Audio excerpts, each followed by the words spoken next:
Couch with Koel. He is an Academy Award-winning director who hates the big studios and yet can only make humongous blockbusters.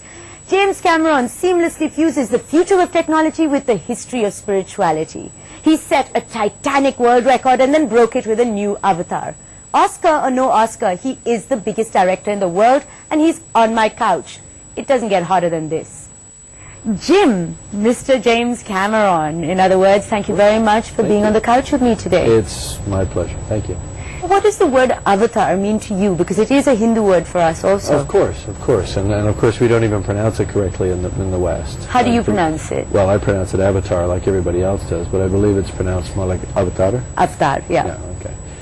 And you know, I mean, I understand the sort of the traditional roots of the word, which is that it's the descent or the incarnation of a divine being in the flesh.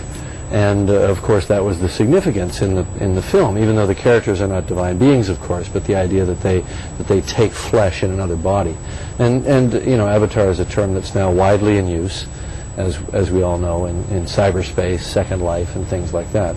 So it's very similar in the sense that people are able to project themselves into a surrogate form, an alter ego, if you will. So how much of the Hindu philosophy, since you actually know a lot about this word and where it comes from, etc., how much of the actual Hindu philosophy is in your film? Because for me, and this is open to interpretation, a lot of the tree of souls and a lot of the spirituality actually rang true from Hinduism. Good, you know? good.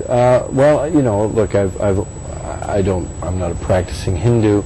I'm certainly familiar with a lot of the beliefs of the Hindu religion, and I find it quite fascinating. I tried to make a film that would touch people's spirituality across a broad spectrum. It wasn't specifically trying to say something to Christians or specifically to Jews or specifically to Hindus, but I think we all have this kind of collective unconscious where we go maybe in our dreams or in our spiritual life, and I think that's where the film really sort of connects across cultural boundaries.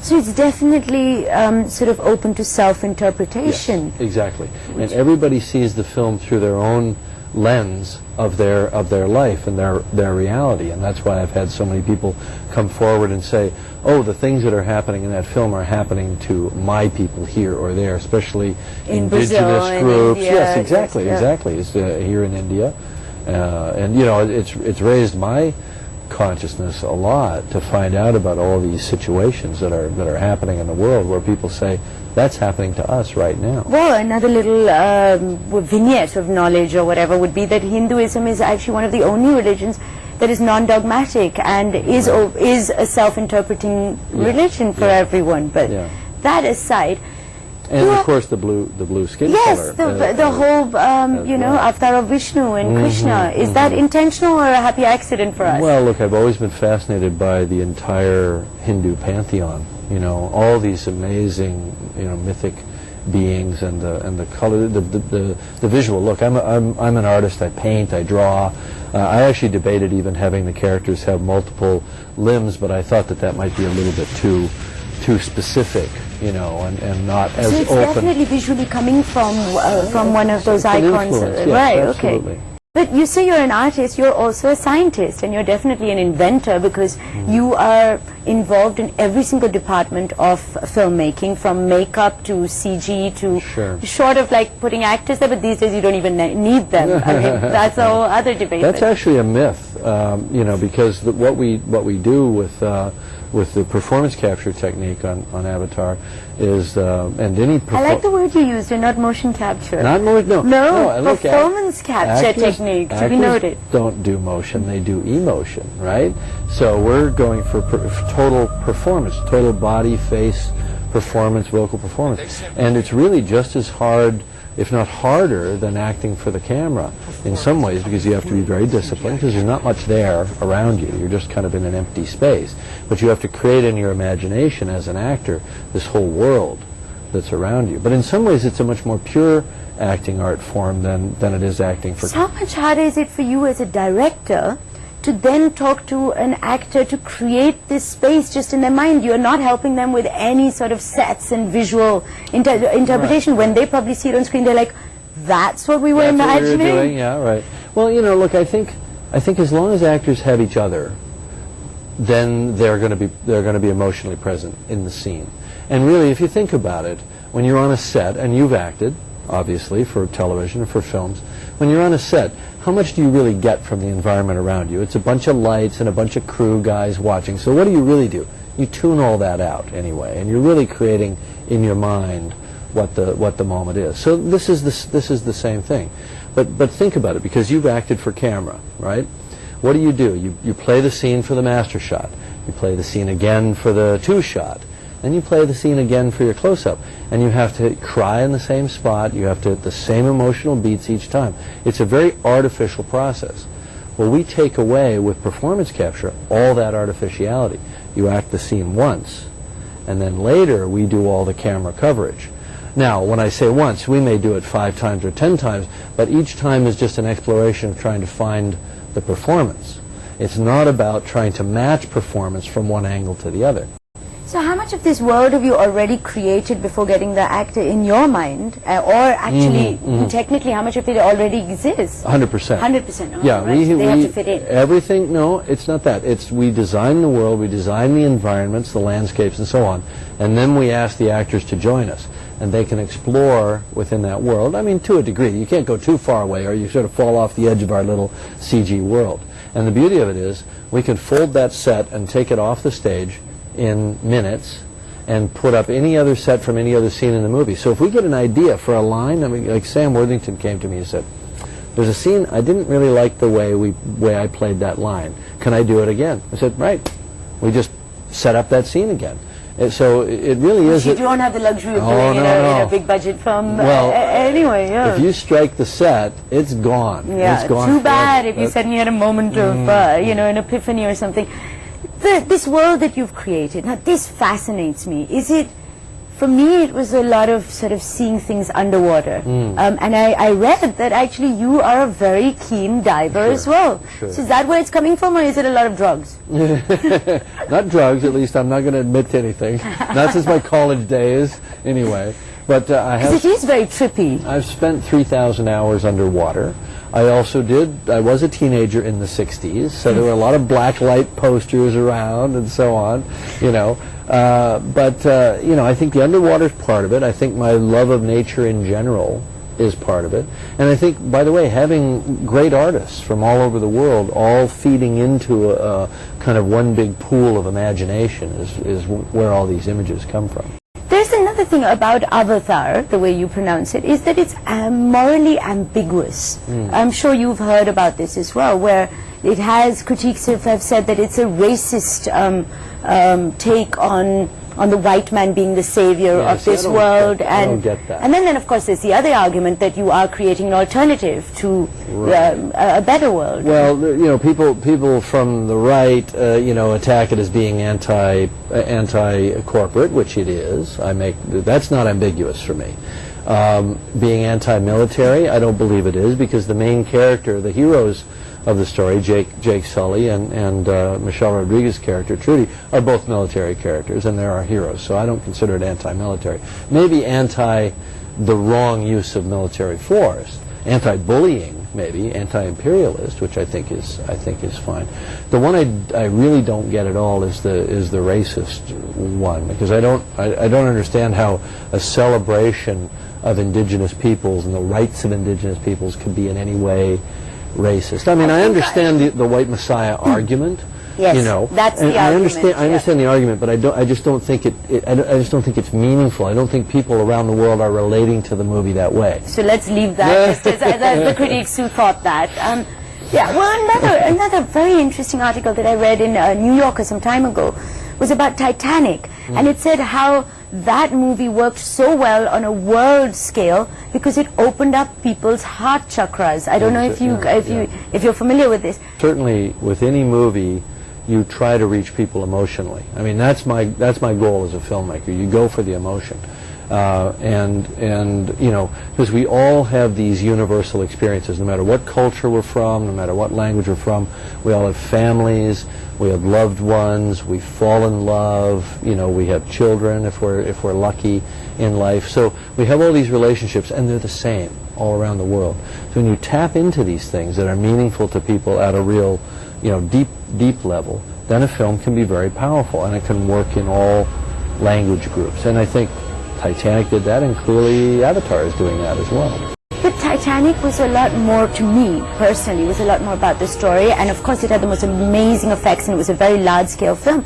But at the crux of the heart of it was the love story. Right. In Avatar, it almost felt that the heart of it was the world that you created through. Yeah. Was that the intention? Well, or? I think the world is part of it, because you have to allow yourself to be immersed in the film. And being immersed in the film is to go to that world and believe you're there. But then what happens, you know, is a journey. It's a journey of character. It's a journey of emotion. And for some people, it's a spiritually meaningful journey. So would Pandora be quite close to your idea of an ideal world? Well, I think in a sense Pandora is, you know, kind of a fictionalized or fantasy version of what our world was like, you know, before we started to pave it and build strip malls and, you know, shopping centers and all that sort of thing. So, you know, I mean, it's really an evocation of the world that we used to have. And I think we all feel that connection to the natural world. And I think, by the way, Pandora is a place where you can die in a heartbeat if you make a mistake. I think what it is to remind us that we've lost connection to nature. And that the more technological our society becomes, and the more we get involved in our computers and our Blackberries and everything else, the more we drift away from that. But this is the man who's like the future of technology. I mean, Yes, but we will save ourselves with technology. We will save ourselves with smart technology, renewable energy, solar power, wind power. So things how like green this. was the actual filmmaking process, and how green was the film? I think it was very green in the sense that we didn't actually go into a rainforest with a big crew and a bunch of trucks and cut down trees and do things, you know, the way films would have typically been made. It was done entirely in a small stage with a few people. And, you know, we did drink bottled water, which we shouldn't have, but, you know, it wasn't a 100% green set. My wife is very green, so she's insisting that when we make the next film that we have a 100% green set. On the couch with Koel. Mr. James Cameron, Jim, we all want to know, what is the very first thing you said to your ex-wife after she won the Oscar? Oh, I don't remember exactly. She got up and she went on stage, and then they go backstage, and I didn't see her again for the rest of the night. I mean, there is a photo of you, which of course is an angle that looks like you're almost throttling. Oh, I was, but that was before we sat down. That was before the ceremony. Right. And I said, all right, fine. Let's just give them the photo opportunity that they really want, and pretended to strangle her. Because the truth is, you're actually good friends. Oh yeah. We were just having a good time. But you know, I mean, throughout the evening, she'd win one, and then we'd win one, and you know, of course, they seated me right, you know, behind her, you know, because they wanted Makes for that. good television. They wanted that television, exactly. Yeah. And what did you think of The Hurt Locker? I think it's a great film. You know, when she sent me the script, because we send each other our scripts, and you know, she came and watched Avatar 5 different times during the editing process and gave me notes and so on, and I watched Hurt Locker, and so, you know, we're still very close that way. When she sent me the script, she was actually planning on making another film, and I said, no, you have to make this film. You have to do this. You have to do this. But it's ironical, because Catherine Bigelow has made two very testosterone-driven films. Oh, more than two. No, but I mean the two are real sort of Point Break I'm thinking of, and Hurt Locker. Which I wrote and produced with her. And you've made chick flicks. Yeah, and I make chick flicks. What's that about? So we've just taken each other's jobs. Hurt Locker won because the largest voting bloc of the Academy are actors, and they're not voting themselves out of work. Well, again, you know, we're not putting actors out of work with performance capture. We're actually empowering actors. You know, you have to think of it as CG makeup. You know, what you see in the movie is exactly what Zoe Saldana and Sam Worthington... Except she's not in the movie. She is one character who's just not in the movie. Her essence is in the film 100%. The character is not created by animators. The character is created by her. And she worked on the film for 3 months of preparation and a year of performance Did you work. necessarily want an African American for that part, or did you have an open audition and she was the best person? I mean, there was an Asian actress that I was very interested in. There were. So was it definitely a non-white actress that you wanted for that? No. There were two. There was a white actress from New Zealand, another one from Australia, another American. There were I wasn't available in those days. You were not available. So, that's right. You were in the UK at the time. No, we were colorblind in all our casting, and Zoe was somebody actually that we found fairly early on, and went back to just because she was so powerful in the audition process. No, you like powerful women on and off camera. Absolutely. Yeah. Well, you're on your 5th marriage now, is that right? I'm on my last marriage. On your last marriage, I like that, because you have been married the longest to Susie, right? Yeah, I think when we were on about our 4th or 5th anniversary, and this was 5 years ago, I said, we have now officially been married longer than all my other marriages put together. So she liked that. What was going wrong? Well, because you certainly understand romance and you certainly understand love. Was it just the wrong people? No, I don't consider any of them the wrong people. Sometimes because, they might be very independent and very into their own things, and I was selfish and into my own things at that point. It just never really, they never really had a center. There is a reputation that you have of being unreasonable, difficult, obsessive. How true is this? None of it's all lies. It's all lies. Ed Harris said that he's never going to work with you again after The Abyss because you kept him underwater for hours and hours. Well, you have to expect losses. An actor here, an actor there might die along the way, but it's for art. How much do you know of Bollywood? Very little, very little. Because our films tend not to penetrate here that much, and the Bollywood films tend not to penetrate in the American market that much. So it's almost like they're two different worlds to a large extent. But I think that's changing. I think the markets are starting to because from our perspective, you make something which we term as masala films, which is blockbusters, and all of Bollywood is about masala films. Yes, right. You like the epics. The epics, the big, huge. We're all about scale and all about the big, emotional manipulation. The world. You get it. You get what I like we get to it do. completely. We love your films, But would you, because you really don't like the studios, I mean, this is not a myth, right? But yet you make these humongous films and you need the studios. Sure. Could you ever make an independent film? Because you have had a few ventures that you've abandoned, in a sense. Or I could, in theory. Who's interested in theory? I don't have a specific project that would fit that category. Right now. But can you imagine making a small, sort of intimate? Sure.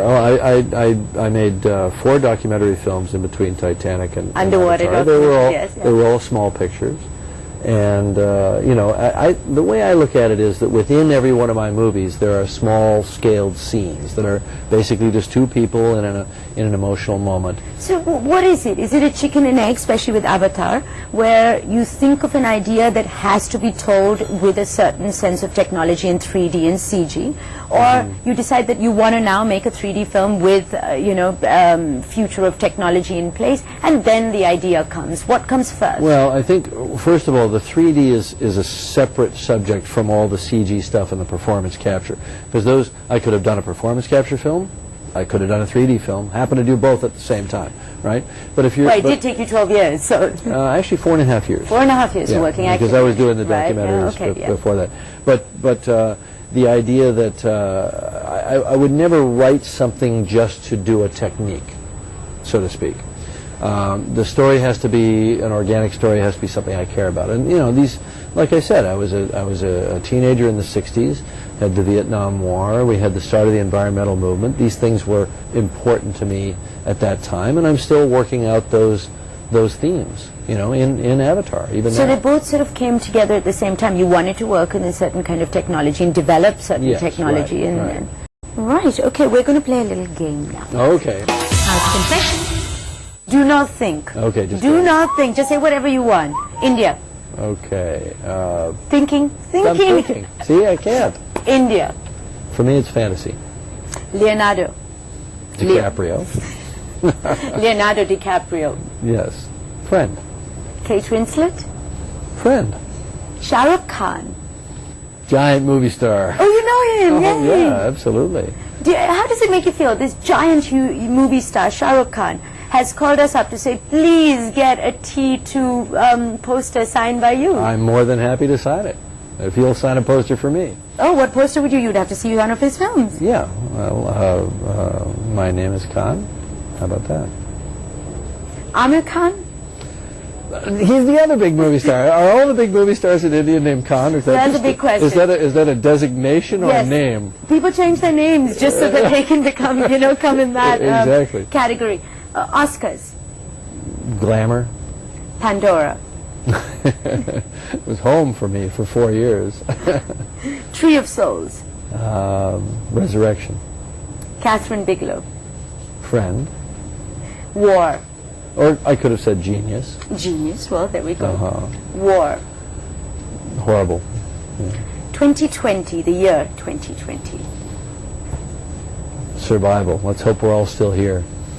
The year 2012, or just the word 2012, what does that mean to you? Well, it's the 100-year anniversary of the sinking of Titanic, so that has a different meaning for me. Ah, I don't believe in the whole Mayan calendar, end of the world, Kali Yuga kind of, thing. what are your dreams made of? My dreams are my fantasy world. I love spending time there. What are your nightmares made of? No, it's also my fantasy world. That's where I get all my good ideas. What would you instantly fall in love with?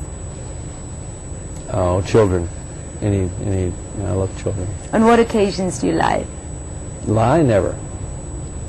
I lie to agents, because they lie to me, so I figure it's fair. But only agents. It's my only exception. What is a line that a dialogue or a line that you've ever heard or written that was the most ridiculous? I'll be back.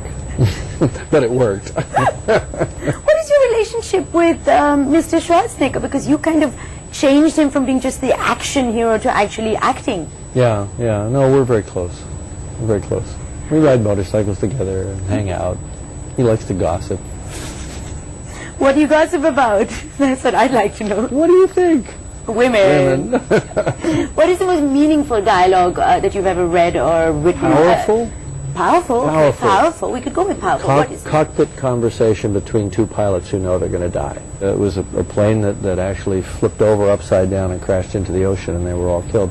And at the last second, one pilot said, we're inverted. And the other pilot said, at least inverted, we're still flying. He was still trying to fly the airplane. And I just thought, that's it. That's a hero, What is a question that you would like to be asked? I don't know. I've been asked every damn question there is. I couldn't think of one I haven't been asked already. If you weren't sitting on this couch, what would you be doing right now? Good question. I don't know. I'm a bit in a daze because I'm just sort of going around from one thing to the next. And while in India? If I had my choice, I wouldn't be sitting here, even though I'm having a No. I'm having a lovely time. But if I had my choice, I'd be out actually seeing India. That's what I came here for. Well, we're very, very happy to have you in India on this couch. The couch can come with you and Okay, all right, good. Does this thing have wheels on it? Longer, yeah, of course. And that was James Cameron on this couch. Catch me on Twitter at Koel's Couch or write into onthecouch at headlinestoday.in.